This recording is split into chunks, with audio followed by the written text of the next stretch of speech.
¿Qué tal? Hoy nos sumergimos en un texto que, bueno, ha dejado una huella enorme en cómo pensamos la política, del gobierno de los príncipes. Se le atribuye a Santo Tomás de Aquino, nada menos. Mm, Imaginen una especie de manual para un rey medieval. Se pregunta qué es un reino, de dónde viene el poder y, pues lo más importante, cómo gobernar bien. Exacto. Es un clavado a la naturaleza misma del Estado, a su origen, sus funciones. Pero ojo, hay un detalle importante aquí. A ver. La obra completa como la leemos hoy no es toda de Aquino. Lo más probable es que solo el libro 1 y quizá parte del 2 sean suyos. Ah, sí. Sí, el resto parece que lo añadieron después. Se habla de Ptolomeo de Luca u otros discípulos, y esto no es trivial, ¿eh? Claro. Porque las críticas señalan diferencias doctrinales, incluso errores históricos en esas partes añadidas. Mencionan, por ejemplo, una explicación medio confusa del poder del clero, o datos imprecisos sobre Constantino. Hasta le achacan a Sócrates ideas raras sobre compartir mujeres que, bueno, probablemente no dijo. Híjole, entonces hay que leer con cuidado distinguiendo las capas. Definitivamente, hay que tener eso en mente. Oye, y es curiosísima la dedicatoria del traductor al español, ¿no? Al conde de Olivares. Compara a Aquino con Homero. Vaya comparación. Y le dice al conde que cualquier príncipe que lea esto saldrá maestro en la principal y más segura parte del gobierno. ¡Qué promesa! Una promesa enorme, sí. Y también aclara esa confusión que hubo con otro libro parecido de Egidio Colonna, que era discípulo de Aquino, pero que son obras distintas. Así es. A pesar de todas estas complejidades sobre quién escribió qué parte, el núcleo, sobre todo lo que sí parece de Aquino, tiene una fuerza bárbara. Totalmente. Así que, bueno, si te parece, empecemos por la pregunta base que plantea el texto. ¿Para qué necesitamos un gobierno? ¿Cuál es su razón de ser? Va. Arranca con algo que parece obvio, pero es clave. Los humanos necesitamos vivir juntos. Solos, pues no podemos conseguir todo lo necesario. Ujú. Una familia ayuda, claro, pero es la comunidad perfecta, dice él, una ciudad, una provincia, la que de verdad ofrece todo, incluso la defensa mutua, algo vital. Y aquí viene el punto fino. El propósito de esa sociedad, de esa muchedumbre junta, no es nomás sobrevivir, es vivir bien. Vivir bien. Es el fin que debe buscar el gobernante para su pueblo. Y el bien más alto de esa vida social, ¿cuál es? La paz. La unidad. Sin eso, Sin esa concordia, dice el texto, la vida en sociedad ya no sirve, hasta se vuelve dañina. usa unas analogías muy claras para explicarlo, ¿verdad? El gobernante es como el piloto de un barco que lo lleva a puerto. O el alma que rige al cuerpo. Esa, o la razón controlando las pasiones, esos impulsos que nos jalan a todos lados. Incluso como Dios gobernando el universo. La idea central es esa. En cualquier grupo, para que funcione, tiene que haber alguien o algo que lo dirija. Pero no al interés de cada uno, sino al bien común. Y ahí está la gran división. Si el gobierno busca ese bien común, el de todos, es justo, es recto.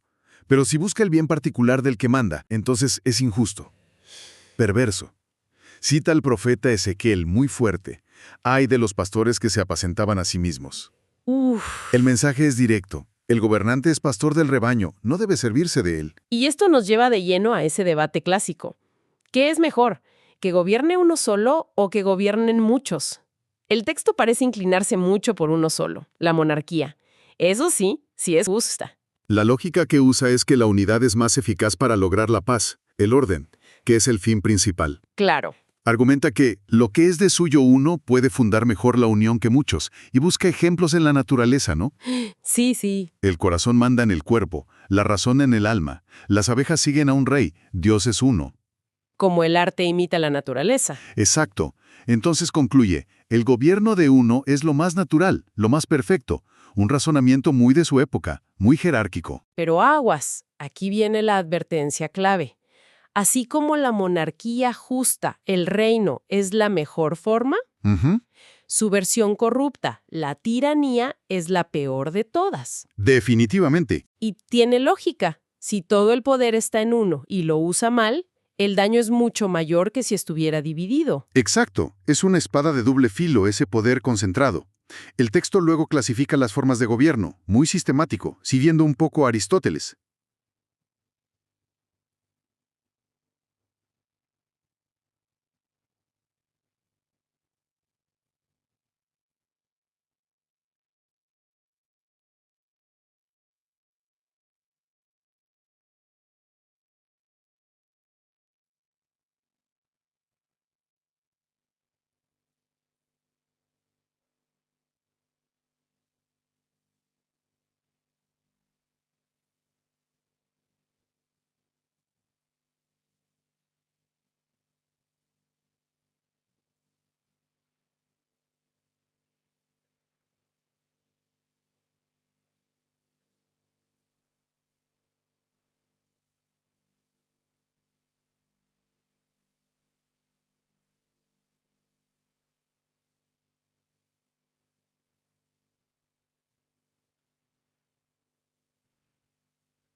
Mira, están los gobiernos justos, los que buscan el bien común. La monarquía, uno solo, el rey.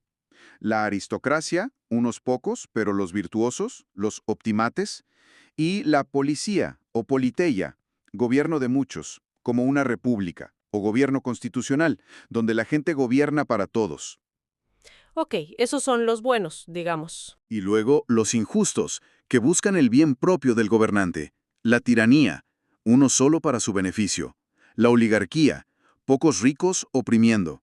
Y la democracia, pero ojo, aquí la ve de forma negativa.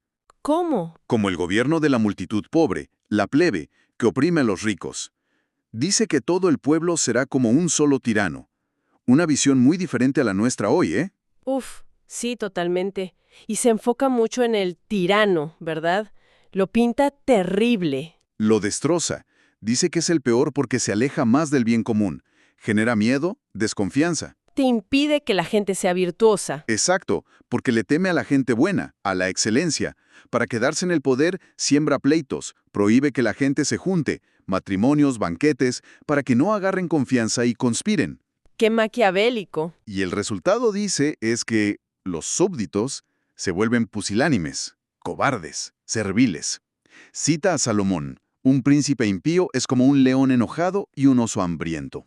¡Qué imagen! Gobernar sin razón, por puro capricho, es ser como bestias, no humanos. Es una condena total. Durísimo.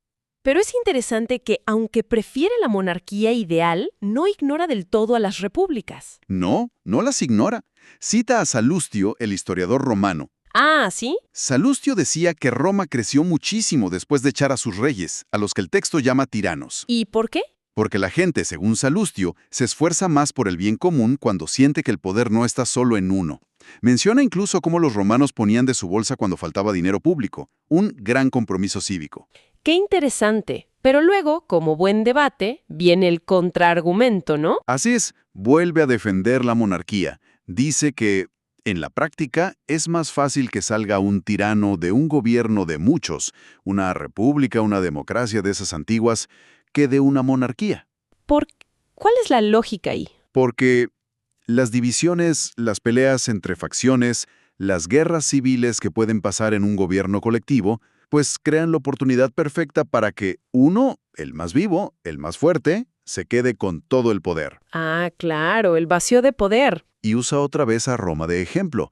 Señala que, después de la República, acabaron con emperadores que describe como crudelísimos tiranos. Cierto, cierto. E incluso llega a un punto de pragmatismo que, le sorprende un poco. ¿Cuál? Sugiere que si una tiranía no es excesiva, a veces, es más útil tolerar la remisa por algún tiempo que levantándose contra el tirano meterse en varios peligros que son más graves. Órale, o sea, mejor malo conocido. Algo así. Que una rebelión puede salir peor, puede fracasar y empeorar todo, o puede triunfar pero poner a un tirano todavía más cruel. ¡Wow! Y recuerda esa anécdota famosa de la viejita en Siracusa que rezaba por el tirano Dionisio. Ah, sí la he oído. Le preguntan por qué, y dice que ya había visto caer a otros tiranos antes, y cada sucesor había sido peor, así que temía que si moría Dionisio, viniera alguien todavía más terrible. Un realismo político bastante crudo, la verdad. Muy crudo. Esa tensión entre lo ideal y la realidad es fascinante. Y lleva a otra pregunta. Si ser un buen rey es tan pesado, tan difícil, ¿qué lo motiva? ¿Cuál es su premio? El texto discute si es el honor, la gloria aquí en la tierra, como decían Cicerón o Aristóteles. Pero el autor principal, que seguro es Aquino, rechaza eso, No le convence. ¿no? Dice que el honor del mundo es muy frágil. Depende de lo que opine la gente. ¿Qué cambia? Lo compara a una flor de heno, que se seca rápido. Buen punto. Y además, dice que buscar la aprobación de los demás te hace menos libre, como un esclavo de sus caprichos. No, la recompensa de verdad para un rey justo no puede ser terrenal. Tiene que ser algo más grande. Mucho más grande, duradero, una recompensa divina, eterna, de Dios. Entonces la verdadera grandeza del rey no está en la fama. Está en su virtud. Exacto. En parecerse a Dios buscando el bien de todos, haciendo justicia, protegiendo. Hay una frase fuerte.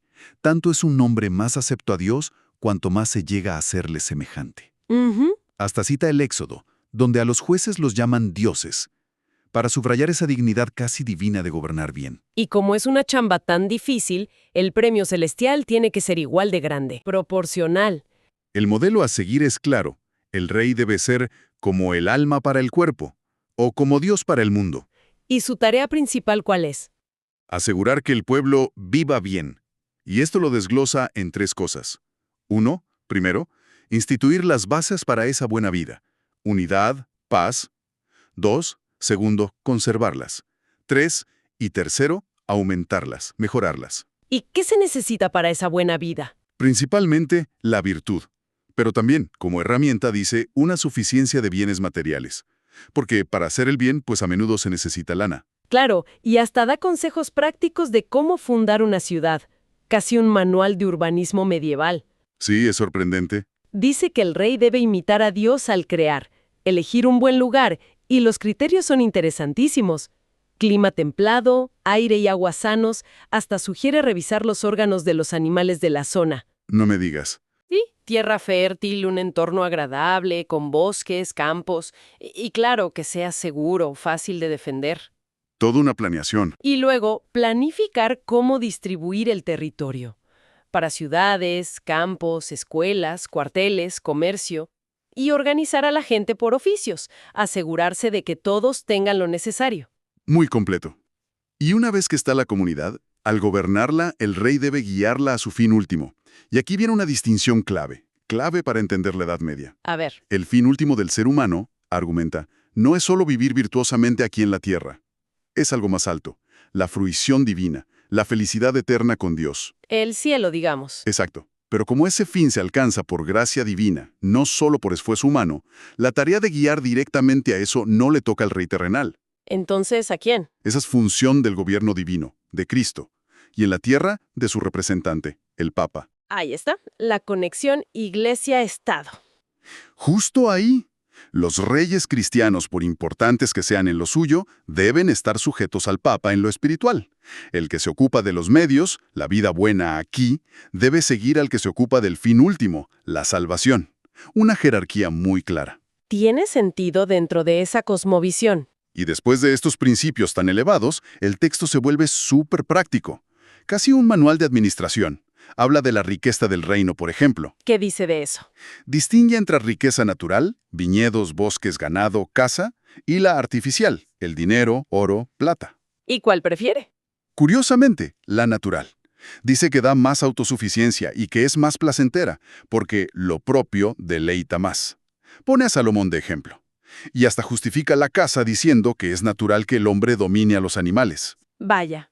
¿Y el dinero entonces? ¿La riqueza artificial? Es necesaria, admite. Para mantener la corte, para ayudar a la gente en crisis, pone el ejemplo de José en Egipto almacenando trigo. Para gastos militares, defensa, a veces hasta para expandir el reino ayudando a vecinos. Pero con límites, supongo. Claro, advierte muy seriamente contra acumular demasiado por pura vanidad. Recuerda la ley del Deuteronomio que prohibía a los reyes de Israel amontonar oro y plata. Prudencia ante todo. También habla de los ministros, ¿no? De los funcionarios. Indispensables, dice. Cita a Jetro aconsejando a Moisés que delegue. Menciona a los magistrados romanos, cónsules, dictador, tribunos. Ejemplos históricos. Y dice que los ministros deben ir acorde al tipo de gobierno. Y aquí, de pasada, mete esa idea de Aristóteles de la servidumbre natural. Uf, esa idea. Sí, que algunos nacen para obedecer por falta de razón. Y la servidumbre legal, los prisioneros de guerra, la justifica diciendo que anima a los soldados a ser valientes. Ideas que hoy nos rechinan mucho, pero eran parte del panorama. Sí, hay que entender el contexto. ¿Qué más? La defensa, seguro. Crucial. Insiste en construir fortalezas, alcázares, como hizo David en Sión. ¿Para qué? Seguridad del rey, poder ejecutar la justicia, impresionar al pueblo y, claro, disuadir enemigos o rebeldes. Lógico. ¿Y las carreteras? Me llamó la atención eso. Sí. Recalca que deben ser seguras y libres, el camino real. Es vital para el comercio, dice, y eso aumenta la riqueza. Pone de ejemplo a los romanos y sus calzadas, la Vía Apia, la Aurelia. Que eran impresionantes. Y considera justo cobrar peajes, los portazgos, pero solo si esa lana se usa de verdad para mantener seguros los caminos. ¿Y la moneda única? ¿También la menciona? También facilita el comercio, el cobro de impuestos. Hace una referencia interesante a la moneda del César en tiempos de Cristo como señal de que estaban bajo su dominio. Tiene sentido práctico. Y finalmente algo sobre bienestar social, ¿cierto? Así es, el príncipe tiene la responsabilidad de cuidar a los más necesitados, usar el dinero público, el erario común, para ayudar a pobres, huérfanos, viudas. Como un deber. Sí, debe imitar la providencia de Dios, que cuida especialmente a los desamparados. Cuenta una anécdota de Filipo de Macedonia ayudando a un noble pobre para que casara a sus hijas y así se ganó su lealtad. Una visión de la realeza con un claro componente social. Es notable cómo usa tanto a los romanos como ejemplo. Se pregunta por qué merecieron su imperio, ¿no? Sí, y da 3 razones, 3 virtudes principales que les atribuye. Primero, un amor a la patria enorme. Ponían el bien común antes que sus propias vidas o fortunas. Segundo, dice, un gran celo por la justicia. Exacto. Habla de sus leyes santísimas, de cómo castigaban duro los delitos, incluso a sus propios hijos. Pone los ejemplos legendarios de Bruto y Torcuato condenando a sus hijos por traición a la República. Durísimo. Argumenta que esa justicia es lo que de verdad legitima el poder sobre otros. ¿Y la tercera virtud? La benevolencia civil, que a pesar de ser conquistadores, trataban a los pueblos sometidos con humanidad. Buscaban ganar su lealtad, su cariño, preferían la sumisión voluntaria al miedo. Como Escipión devolviendo a la princesa. Exacto, o Marcelo llorando por Siracusa. Dice que preferían perdonar a vengar. Una visión quizá un poco idealizada, pero que servía de modelo. Pero junto a la virtud también está la advertencia sobre la corrupción del poder, ¿no es así? Absolutamente. Es un tema recurrente. Advierte que hasta los reyes que empiezan bien, como Saúl o Salomón en la Biblia, pueden caer. ¿Por qué? Por soberbia, por lujo, por ingratitud a Dios. Y eso, dice, trae la ruina. Menciona también a paganos como Ciro o Alejandro Magno, ¿Qué dice de ellos? que se ensoberbecieron con sus triunfos, olvidaron que su poder venía de algo superior, Dios para el autor, y por eso fueron castigados. Los tiranos se creen la fuente de su propio poder, y Dios los tumba. Es una lección constante de humildad. Interesante. Y el texto no se queda solo en la monarquía, explora otras formas. Describe un gobierno político. Sí, dice que era común en las ciudades-estado italianas de su época. Se regía por leyes, con magistrados electos o temporales. Lo compara con los cónsules romanos o los jueces de Israel, ¿Y lo contrasta con el real? donde la voluntad del rey pesa más, casi es ley. Y luego está el despótico, el poder absoluto a menudo tiránico. Curiosamente, sugiere que este último podría ser apto para pueblos serviles, una idea que refleja prejuicios de la época. Sí, claro. Y ya aprovecha para criticar ideas que atribuía a Platón sobre la comunidad de bienes, mujeres e hijos. Las vi impracticables, antinaturales, hasta bestiales, aunque reconoce que Platón buscaba la unidad, defiende la propiedad privada y la familia. Entra en debates muy específicos, ¿eh? Como si las mujeres debían ir a la guerra. Sí, menciona a las amazonas, pero concluye que no. ¿Por qué? Por su físico, que ve más débil, y su rol natural, en casa, criando. Cita a Salomón y la mujer fuerte que administra su hogar, una visión muy de su tiempo sobre los géneros. Totalmente. Y discute otras cosas, cargos vitalicios o temporales. Se inclina por temporales en el gobierno político, para evitar tiranías y que más gente participe. O si se debe elegir a pobres como jueces. ¿Y qué dice? Que la pobreza voluntaria es buena, pero la pobreza por necesidad puede llevar a la corrupción. Así que ve peligroso dar poder a quien no tiene bienes. ¡Híjole! ¡Qué recorrido tan completo! Desde la justificación filosófica del gobierno para buscar el bien común, la virtud, hasta consejos súper prácticos de dónde fundar una ciudad o cómo manejar la lana del reino. Ujú. Queda clara la defensa de una monarquía ordenada, justa y, sobre todo, consciente de estar bajo un fin espiritual mayor. Pero también el análisis realista de los peligros, la tiranía, la corrupción, la debilidad humana. Sin duda. Es una ventana privilegiada a ese mundo del pensamiento político medieval. Ves la mezcla de filosofía aristotélica, reinterpretada, claro, teología cristiana súper presente y el uso constante de ejemplos históricos, bíblicos, romanos, a veces contemporáneos. Para argumentar. Exacto. Y creo que lo que más resuena es esa tensión constante entre el ideal altísimo del gobernante virtuoso, casi un representante de Dios en la tierra, Y la realidad. y la constatación de lo difícil que es para nosotros, los humanos, estar a esa altura, con todas las tentaciones del poder. Y quizás la reflexión final que nos deja este clavado es, en nuestro mundo tan distinto hoy, ¿qué ecos encontramos de esa búsqueda medieval? ¿De un gobierno basado en la virtud, orientado al bien común? Buena pregunta. ¿Será que, en el fondo, seguimos batallando con las mismas tensiones que ya le preocupaban a Tomás de Aquino y a quienes siguieron su obra?